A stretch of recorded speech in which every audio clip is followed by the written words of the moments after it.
Ich habe Jack Burke getroffen, Gewinner des Ötztaler Radmarathons 2024. Dieses Jahr nehme ich an meinem ersten Rennen teil und ich habe so viel von ihm gelernt. Vor allen Dingen, wenn es darum geht, Fahrtechnik zu verbessern, das Training zu optimieren und durch die Ernährung die Performance zu steigern.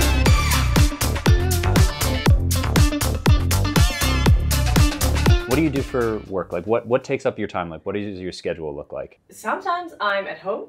And I have a normal week. I'm quite flexible, and sometimes I don't have that structured daily life. So then when you're at home, why don't you ride every day?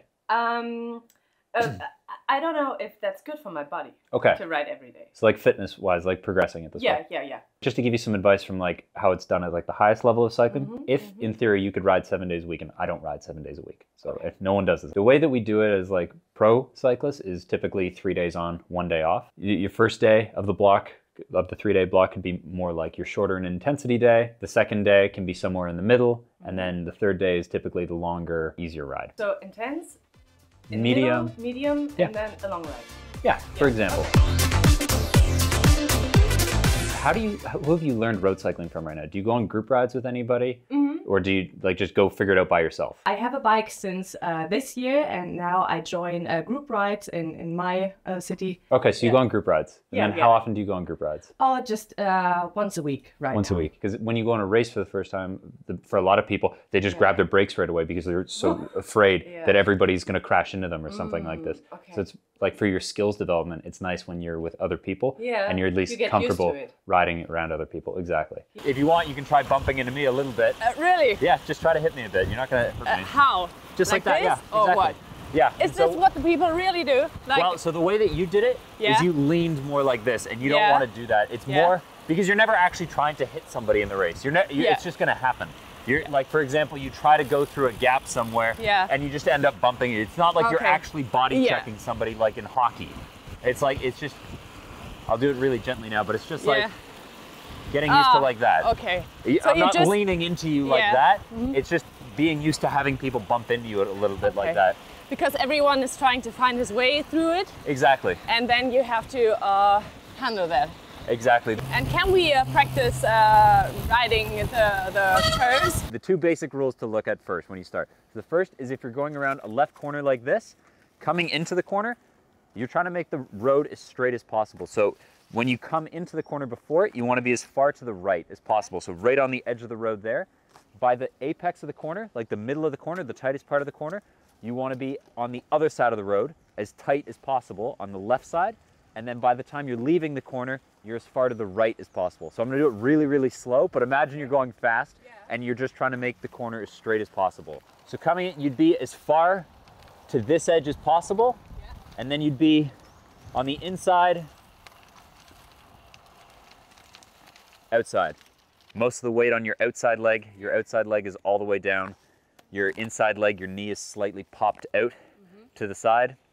And it's about 80% of the weight on your outside leg, 20% on your inside leg. How would I drive that mountain right here? What you're doing right now is you're just pushing on your handlebars. Yeah. So the way you actually want to do it is it's like you're pulling. You're using your upper body. So if you like push down with your left leg and pull up with your left arm at the same time.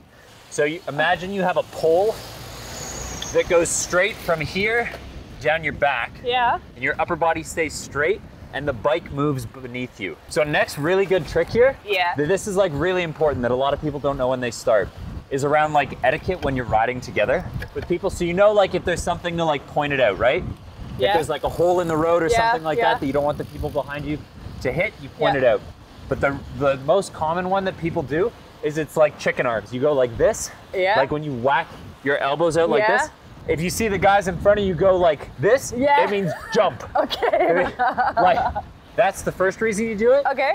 The second reason you do it is normally if you're on a climb, if you're going up, if you're seated like this and you're about to stand up, before you stand up, you go like this, and then you can get out of the position like that. It's just like this, and then the people behind you know that you're about to stand up. Could you sum up the most important stuff for nutrition? We have 3 macronutrients. That's all there is: protein, fat, carbohydrates. The first rule of the day is getting in enough protein every day. If you just did this, if you only followed getting in enough protein, almost everything else would fall into place on its own. The gold standard is 1.7 to 2.2 grams of protein per kilo of body weight. The next biggest rule is it's almost zero fat in your diet. Oh, really? So everybody way overeats on fat. Look in your fridge, look in your cupboards, look at all the high fat, get rid of that and just try it for 6 weeks and see what happens there. And then you can go back after. Like, you're not gonna fall apart in 6 weeks. You're probably just gonna lose a lot of weight and be like, it's really good. The third one is the timing around carbohydrates. Carbohydrates is the one that's the trickiest to get right because it's the one that changes the most every day. It depends on the training you're doing. So if I have a huge ride tomorrow, I'm gonna have a lot of carbs because I need to fill up the gas tank for that. If I have a recovery ride tomorrow, I'm gonna have less carbs and more protein to feel full. Can I eat breakfast before it? The benefits of training before breakfast, first of all, it would never be longer than, let's say, 90 minutes. And then when pros do it, it's more for doing it for double days so they can train twice a day. If you're trying to lose weight or you're trying to get like some fitness benefits by training without breakfast, don't do this. That is not the point of it.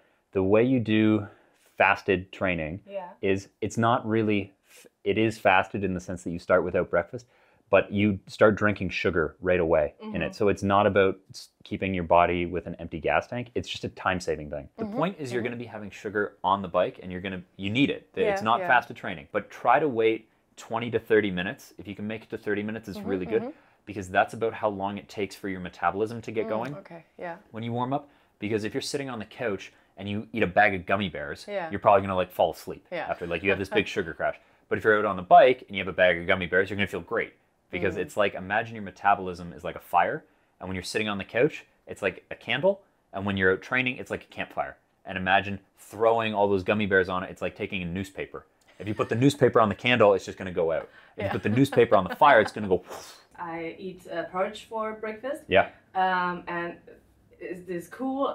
So I don't know. This is a really good question because I can tell you what basically every pro cyclist in the world has the exact same thing for breakfast. But like you look at the breakfast. What is it? So like really typical, a little bit of variation in this, but 2 to 3 eggs with about 100 grams of dry porridge, and then you can add berries, whatever you like, maple syrup, anything like that to make it taste a bit sweet. That's like your base, and then you can have some bread if you want some cereal, whatever you want to add to it. But that is like the gold standard that everybody does. In general, and this is like, again, this is how the pros do it, but this applies to everybody. You shift your eating day window, so breakfast, lunch, dinner. You shift everything back by 1 meal. And what that means is you don't start fueling for that Sunday morning ride at breakfast. You start fueling for it at dinner time on Saturday. So you shift, you understand everything, you shift everything back in time by 1 meal. So your fueling for whatever training session you're doing starts 2 meals before that session, not 1 meal, 2 meals before that session. And it stops, you stop fueling for that at your, essentially your recovery ride shake or your meal that you eat right after the ride. And you don't continue it to dinner. So like what most people would do is, let's say you have your Sunday ride, you're like, oh, I got my Sunday ride, I'm gonna have a big breakfast because I need to fuel up for this, right? Okay, big breakfast, great. Then you go do your ride, and then you come back, and then you have your snack, or you stop at the coffee shop, or you have cake, whatever like that. And then you get to dinner time, and it's like, oh, I'm gonna have a big dinner because I gotta recover from this ride. But then you have a rest day the next day. And it's like, why did you just fill up the gas tank so much? Like you have a rest day tomorrow. This is where a lot of the problems come. So instead, dinner is the main, dinner on Saturday night, that is the main meal you use to fill up the gas tank. And then breakfast, it's just topping up whatever you burned through the night to basically fill up your liver glycogen that drained throughout the night.